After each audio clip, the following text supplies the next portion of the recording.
Welcome to my YouTube channel golden media. Subscribe ಮಾಡಿ, bell icon ಒತ್ತಿ. ರುದ್ರಪ್ರತಾಪ್ ಅಂಜುಗೆ ಕರೆ ಮಾಡಿ ಮದುವೆಯಾಗೋಣ ಎಂದು ಪೀಡಿಸುತ್ತಾನೆ. ಅಂಜುಗೆ ತುಂಬ ಬೇಜಾರಾಗುತ್ತದೆ. ಅಂಜು ಊಟವನ್ನು ಮಾಡದೆ ರೂಮಿನಲ್ಲಿ ಒಬ್ಬಳೇ ಯೋಚಿಸುತ್ತಾ ಇರುತ್ತಾಳೆ. ಅಶೋಕ ಮತ್ತು ಪ್ರಿಯಾ ನಿಶ್ಚಿತಾರ್ಥಕ್ಕೆ ಹೋಗುತ್ತಾರೆ. ಅಲ್ಲಿ ರಾಮ ಅಂಜು ಬರಲಿಲ್ಲವೇ ಏಕೆ ಎಂದು ಕೇಳುತ್ತಾರೆ.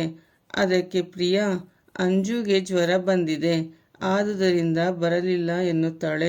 ಸ್ನೇಹಿತರು, ಸಂಬಂಧಿಕರು, ಹಿತೈಷಿಗಳು ನಿಶ್ಚಿತಾರ್ಥದಲ್ಲಿ ಸೇರಿರುತ್ತಾರೆ. ದೇಸಾಯಿರವರು ಅಲ್ಲಿ ಬಂದಿರುವ ಜನರನ್ನು ಉದ್ದೇಶಿಸಿ ಮಾತನಾಡುತ್ತಾರೆ. ಇಷ್ಟು ವರ್ಷ ನಾನು ನನ್ನ ವ್ಯಾಪಾರದಲ್ಲಿ ತುಂಬ ಚೆನ್ನಾಗಿ ಸಂಪಾದಿಸಿದ್ದೇನೆ. ಆದರೆ ವೈಯಕ್ತಿಕ ಜೀವನದಲ್ಲಿ ಕೆಲವು ಜವಾಬ್ದಾರಿಗಳು ಇದ್ದವು. ನನ್ನ ಮೊಮ್ಮಗನ ಕನಸನ್ನು ಕನಸಾಗಿಯೇ ಉಳಿಸಿಕೊಂಡಿದ್ದೆ. ಈಗ ಸೀತಾ ಬಂದು ಅದನ್ನು ನನಸು ಮಾಡುತ್ತಾಳೆ ಎಂದು ತಿಳಿಸುತ್ತಾರೆ.